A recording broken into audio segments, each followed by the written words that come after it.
tentang sholat duha. Sholat duha ini bagaimana? Sholat duha sunnah, minimalnya 2 rakaat, maksimal 8 rakaat. Hadis tentang 12 rakaat hadisnya dhaif, hadisnya lemah. Sholat duha itu minimal 2 rakaat, maksimal 8 rakaat. Dan ini dikerjakan di waktu duha, artinya setelah matahari tinggi, ya di atas jam 7 lah. Setelah matahari itu agak tinggi. Sebab Nabi ketika menyebutkan tentang waktu duha, hina tarmidul fisal, ketika anak-anak onta mulai kepanasan. Artinya sudah di atas jam 7. Itu sholat duha. Sampai jam 10 lewat lah, setengah 11 gitu. Sampai anak-anak onta kepanasan. Dan punya keutamaan sholat duha. Dan bacaannya sama. Dan juga nggak ada doa khusus, tidak ada.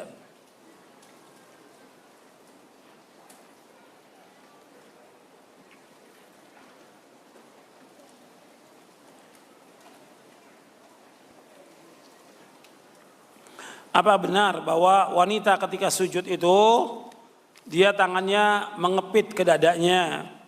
Ini tidak benar riwayatnya. Pada hakikatnya sholat wanita dengan laki-laki sama. Dalam takbir, dalam meletakkan dada di dada, sama laki dan perempuan. Ketika ruku, ketika sujud, laki-laki ini ketika sujud tangannya dirapatkan gini, siku diangkat. Kata Nabi, warfa mirfaqaika, angkat kedua sikumu. Laki-laki seperti itu, perempuan juga sama. Perempuan sama, dia angkat sikunya sama dengan laki-laki. Tidak beda. Ya, riwayat mengatakan bahwa dikepit itu tidak benar. Enggak benar. Jadi perempuan sama dengan laki-laki, dia angkat tangannya. Dilebarkan. Kalau dia sendiri, tapi kalau dia berjamaah yang penting sikunya terangkat. Kalau dia berjamaah, yang penting sikunya terangkat. Dan ini perintah dari Rasulullah, warfa mirfaqaika, angkat kedua sikumu.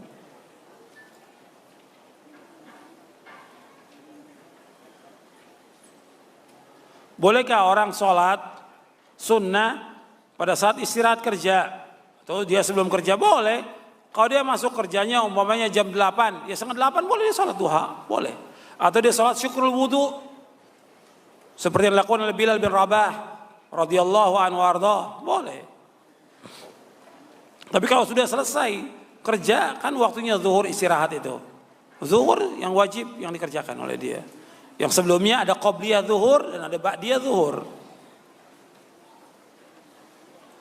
Bolehkah kita sholat di belakang imam pelaku bidah? Boleh.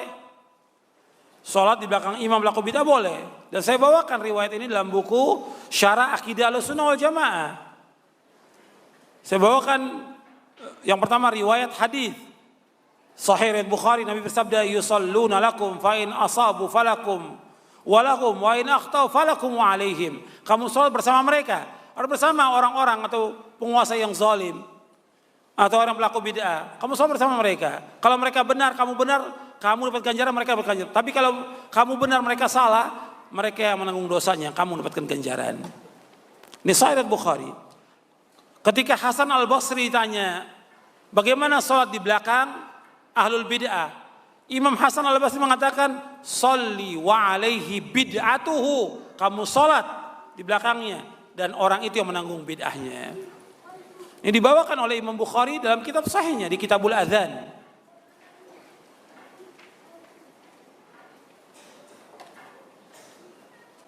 Bagaimana kalau seorang lupa sholat, kemudian dia ingat pada waktu paginya, dia sholat Isya, lupa sholat Isya. Dia baru ingat ketika pagi sholat. Kata Nabi, man nama au nasiya, man nama anis sholat au nasiha falyusalliha idza dzakaraha. Barang siapa yang tertidur dari sholat atau dia lupa, maka dia sholat ketika dia ingat. Maka dia sholat ketika ingat. Tapi lupa nggak tiap hari. Sekali-kali lupa boleh, makanya dicari. Kenapa dia sampai lupa? Nah, kemungkinan besar dia disibukkan oleh apa? Oleh dunia. Kalau lupa wajar. Manusia lupa wajar. Hatta Nabi juga lupa. Yang tidak lupa siapa? Yang tidak pernah lupa dan tidak akan lupa selama-lamanya siapa? Allah SWT. Wa ma kana rabbuka nasiya, dan Allah tidak pernah lupa selama-lamanya.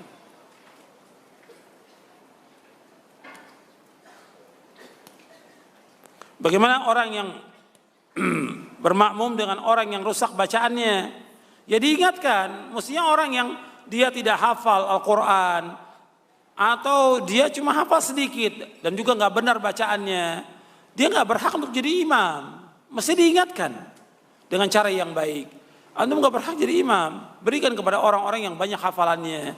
Bab Nabi SAW ketika menyebutkan tentang imam, Nabi menyebutkan aqra'uhum li kitabillah, yang paling banyak hafalan kitabullah. Baru setelah itu yang paling tahu tentang sunnah. Jadi yang paling hafal dulu.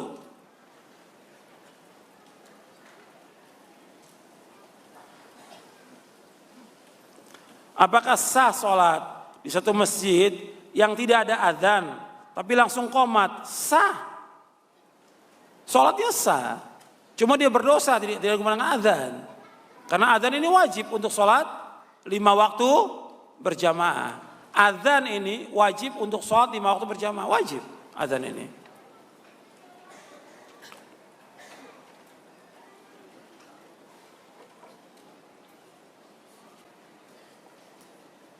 Boleh tidak seorang ketika berangkat ke masjid menggunakan motor atau mobil? Boleh. Boleh. Apakah dia mendapatkan ganjaran? Ya soal dapat ganjaran, ya jelas dia berangkat menuju ibadah kepada Allah, dapat ganjaran. Meskipun tidak sama dengan langkah yang Nabi sebutkan dalam hadisnya, tapi soal ganjaran tetap dapat ganjaran. Jangan juga ya terlalu kaku juga. Nabi menyebutkan dengan melangkah, maka harus melangkah. Harus jalan kaki, nggak boleh naik kendaraan. Juga nggak benar pendapat seperti ini. Boleh pakai kendaraan, nggak ada masalah. Kalau masjidnya dekat, dia bisa dengan jalan kaki. Tapi kalau masjidnya jauh, itu harus dengan kendaraan.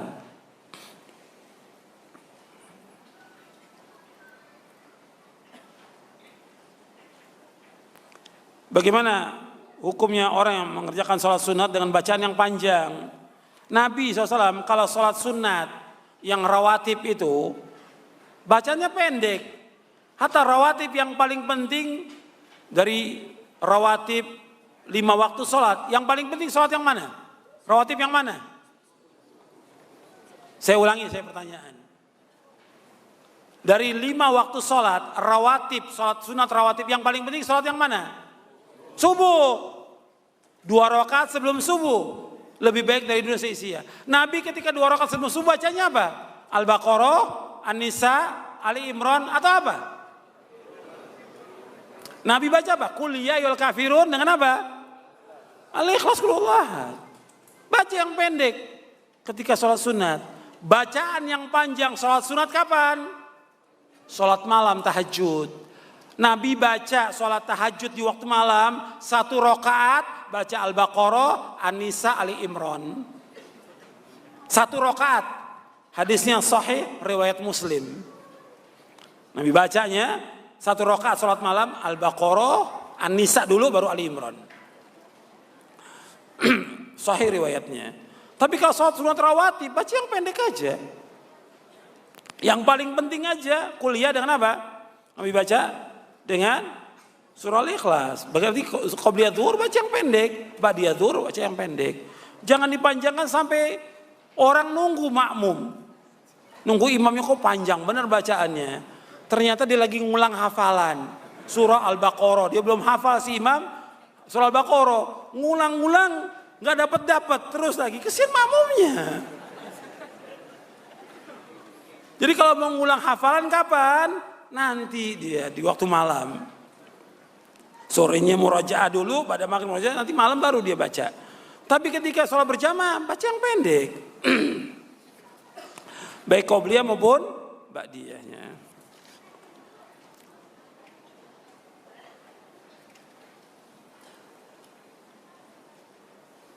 Tentang sholat sunnah, qobliyah dan ba'diyah, rawatib.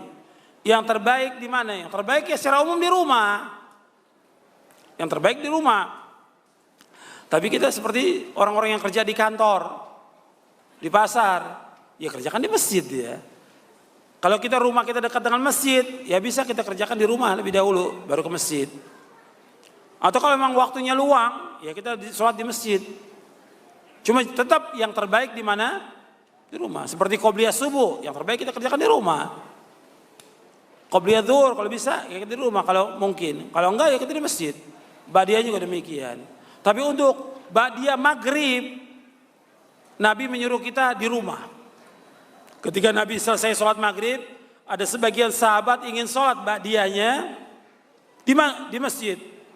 Kata Nabi SAW kepada para sahabat, sholatlah kalian di rumah kalian. Sampai Nabi mengatakan, irka'u hataini raqataini fi buyutikum. Dalam kamu mengerjakan 2 rakaat ini, 2 rakaat ba'diyah maghrib di rumah kalian. Jadi kita dianjurkan untuk mengerjakannya di rumah. Kemudian ba'diyah isya di mana? Di rumah. Nabi mengerjakan ba'diyah maghrib di rumah, ba'diyah isya Nabi kerjakan di rumah. Kalau dikerjakan di masjid boleh atau tidak? Boleh. Cuma tetap yang namanya sholat sunat yang afdol di mana? Di rumah. Ada yang dikerjakan di masjid nggak bisa di rumah. Tahiyatul masjid. Itu nggak bisa di rumah, ya di masjid dikerjakan.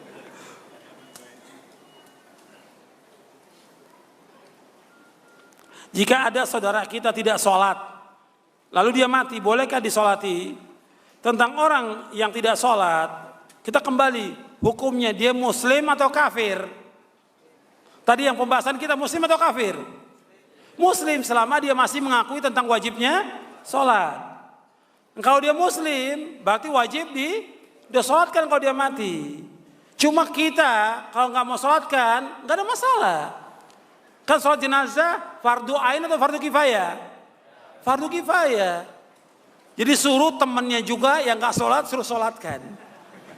Temannya yang nggak sholat suruh sholatkan sholat jenazah. Kita nggak usah sholat sebagai pelajaran buat yang lain. Jangankan masalah itu, masalah utang aja Nabi ketika ada sahabat yang utang 2 dinar, Nabi nggak mau sholatkan. Sebagai apa? Sebagai pelajaran buat sahabat yang lain. Utang 2 dinar, Nabi nggak mau sholatkan. 2 dinar kecil, 2 dinar.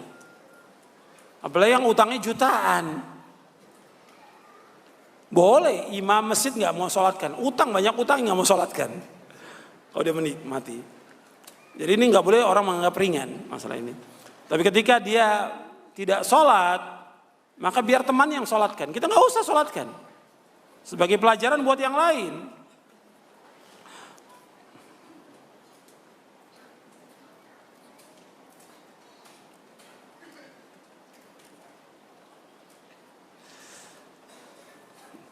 Jadi saya punya anak remaja yang cenderung dia punya akhlak yang jelek. Jadi ketika disuruh sholat dia tidak mau. Ya tetap diusahakan kalau dia sebagai orang tua, bapak atau ibu, jelas tahulah tentang tabiat anak dari kecilnya gimana. Tahu tentang wataknya. Maka coba cari bagaimana salahnya yang dia itu bisa nurut. Apakah diberikan hadiah, apa dibujuk atau yang lain. Tetap suruh sholat. Tapi jangan lupa doa kepada Allah. Sebab yang memegang ubun-ubun seluruh makhluk ini. Dan hati manusia adalah Allah SWT. Allah yang membolak-balikkan hati. Makanya kita minta kepada Allah agar Allah menunjuki dia. Karena doanya orang tua kepada anak itu makbul. Baik atau buruk. Perhatikan tuh. Doanya orang tua untuk anaknya itu makbul. Apakah si orang tua doakan baik untuk anaknya makbul, atau orang tua mendoakan jelek buat anaknya juga makbul? Maka hati-hati orang tua itu. Ketika orang tua mendoakan kejelekan buat anaknya makbul, jelek anak itu. Umumnya si anak kurang ajar kepada orang tuanya. Orang tua bilang, nanti kamu celaka, tabrakan. Betul tabrakan terjadi. Makbul, dikabulkan sama Allah. Tapi ketika si orang tua mendoakan baik, insya Allah makbul juga. Makanya nggak boleh orang tua itu mendoakan kejelekan kepada anak. Doakan kebaikan, meskipun dia nakal. Meskipun dia tidak baik, tetap doakan kebaikan buat anaknya.